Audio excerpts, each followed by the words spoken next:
집단 감염이 발생한 서울 동부구치소의 상황, 앞서 전해드린 것처럼 갈수록 악화하고 있습니다.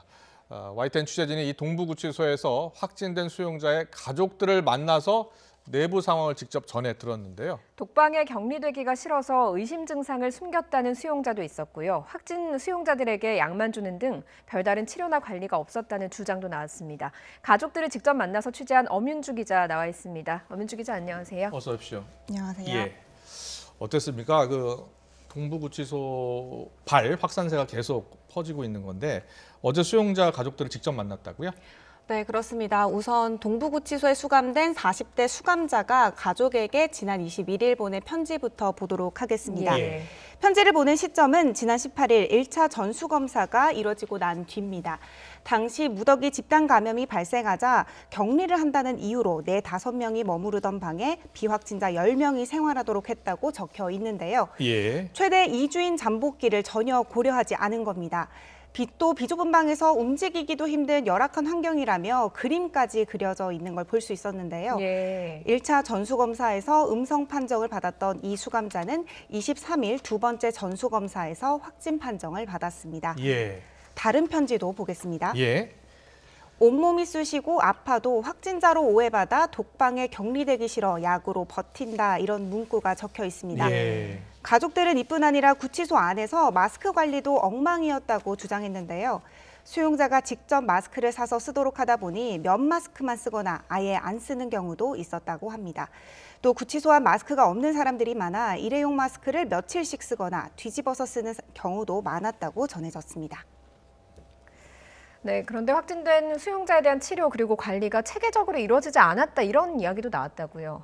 네, 그렇습니다. 예. 지난 22일 확진 판정을 받은 60대 수감자에 따른 구치소에서 확진자에 대한 치료가 체계적이지 않다고 호소했는데요. 예. 대부분이 무증상이거나 경증이라 감기 증상을 호소한 사람들에 한해서만 약을 처방하고 있다고 답변을 했습니다.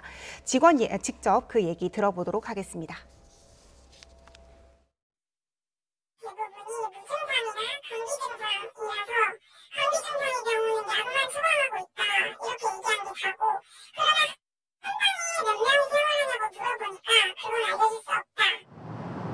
또 이미 확진된 수감자들의 경우에는 여러 명이 함께 생활하고 있는 상황에서 어떻게 완치가 될 수 있느냐고 억울함을 토로하기도 했는데요. 이 밖에도 가족들은 청송교도소로 이감됐는지도 알려주지 않아서 확진된 수감자가 어디에 있는지 또 상태는 어떤지 전혀 알 수 없다고 말했습니다.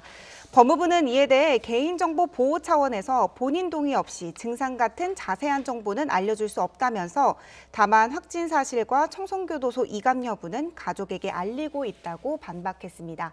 사정이 이렇다 보니 어제 YTN의 카메라에 구치소 안 수용자로 보이는 남성이 포착됐는데요. 예. 쇠창살 밖으로 손을 내밀어 종이를 흔들었는데 여기에는 확진자 8명이 한 방에서 머물러 생활하고 있고 외부로 서신을 못 보내게 한다는 내용 등이 담겨 있었습니다. 예. 참, 이 교정 시설은 이제 특별한 관리가 필요한 곳입니다. 여러 사람이 한꺼번에 또 생활을 하고 있고요. 그런데 법무부가 좀 관리를 너무 소홀히 한 것 아닙니까? 법무부 측 입장은 뭡니까? 네, 우선 마스크 지급 부실과 관련해서는 법무부는 방역을 강화한 지난달 말부터 신입 수용자 전원에게 방역 마스크를 제공하고 있다고 밝혔습니다. 다만 매일 한 장씩 지급할 경우 5천만 원에서 최대 9천만 원이 소요되는 만큼 예산 문제로 3, 4일에 한 개씩만 지급했다고 설명했습니다. 예.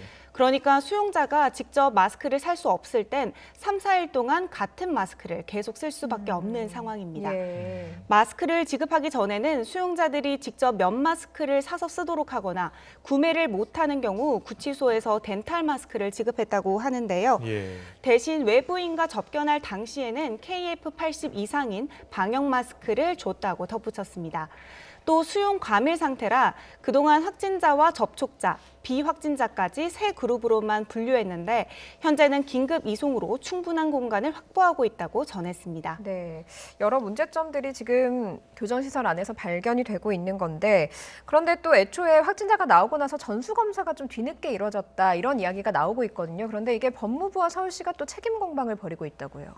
네, 그렇습니다. 동부구치소에서 수용자가 첫 확진 판정을 받은 건 지난 14일인데요. 네. 이틀 뒤 다른 직원 2명이 확진 판정을 받게 되자 동부구치소 직원과 수용자에 대한 전수검사가 이루어졌습니다. 다시 말해 첫 수용자 확진자가 나온 지 나흘 만인 지난 18일에 비로소 1차 전수검사가 진행된 겁니다. 이에 대해 법무부는 지자체로 화살을 돌렸습니다.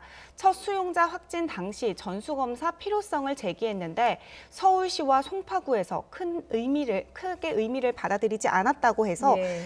그렇게 반박을 했는데요. 서울시는 이 같은 보도에 대해 즉각 유감을 표명했습니다.